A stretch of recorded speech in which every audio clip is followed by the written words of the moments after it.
RNC chairwoman Ronna McDaniel is expressing optimism over Republicans' chances of keeping control of the House. One America's John Hines has part two of their exclusive interview. Take a look.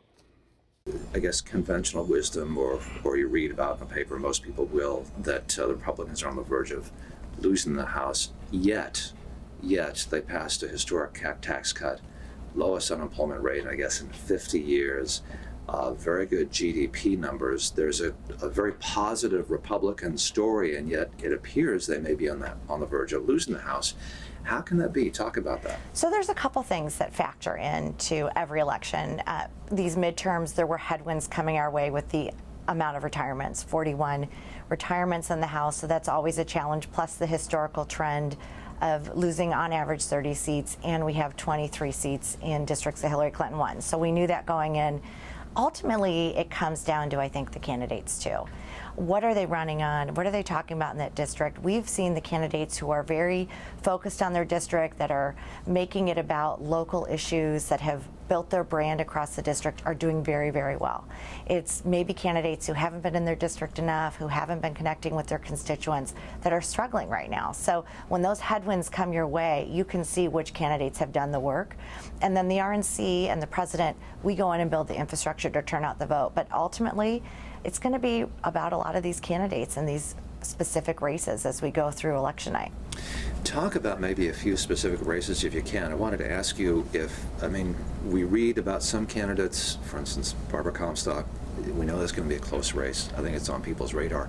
Are there some races that are not on people's radar that maybe are leaning towards the Republican side, maybe toss-up races that people aren't really tracking right now, where you're optimistic about picking up some House seats? Can you talk about some of those? So there's two in Minnesota. The first district, we have a candidate, Jim Hagedorn. It's a vacated open seat in Minnesota. It's in a district that President Trump won. It's neck and neck right now. That's a possibility for a pickup for Republicans. Also the 8th district in Minnesota, Pete Stauber, who's performing very well in that district. We have a couple in Nevada also. We have Crescent Hardy, who is running. He has been a congressman before. He's running against a Democrat who lives in Washington, who's never changed his address. So that's a very available pickup for us, as well as Danny Tarkanian in Nevada 3. So these are pickup opportunities across the country that people aren't focusing on. They keep talking about the Democrats picking up seats, but there are opportunities for us on the map as well. Turn to the Senate for a minute, if you can. Talk about some of the states that the Republicans hope to pick up, where things are finally going your way. We talked about Michigan just briefly. Maybe talk about that a little bit. Yeah, so there's 3 states that we have to hold in the Senate to keep the majority: Tennessee, Nevada, and Arizona. So those are key for us, and we've had a full-time field program in those states for the past 2 years. And then there's states where President Trump won, where there are Democrat incumbents, and those are our best opportunities for pickups. And you're seeing in North Dakota, Kevin Cramer performing exceptionally well against Heidi Heitkamp, Mike Braun in Indiana leading right now and against Joe Donnelly. You have Josh Hawley in Missouri, who's opened up a minor lead against Claire McCaskill, who's, a very tough opponent. Rick Scott, who's performing well in Florida against Bill Nelson.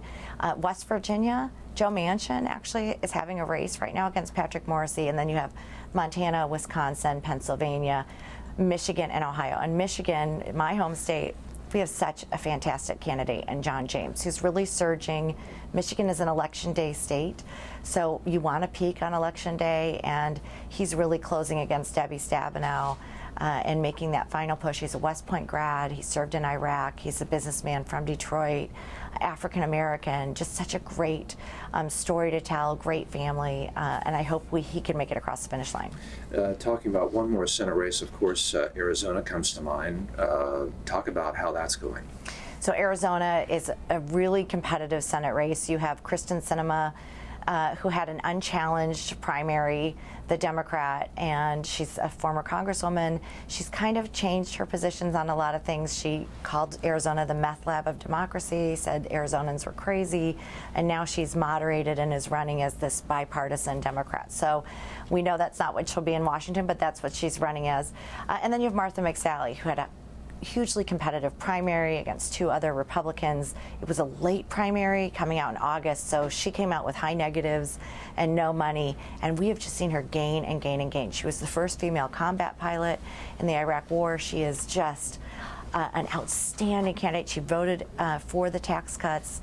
She is a veteran. She just cares about military issues, and she will represent Arizona well. And we are seeing her gaining every single week. Want to see more videos like this? Click on the link below and subscribe to One America News on YouTube, and call your cable provider and kindly demand that One America News is added to your lineup. Call and subscribe today.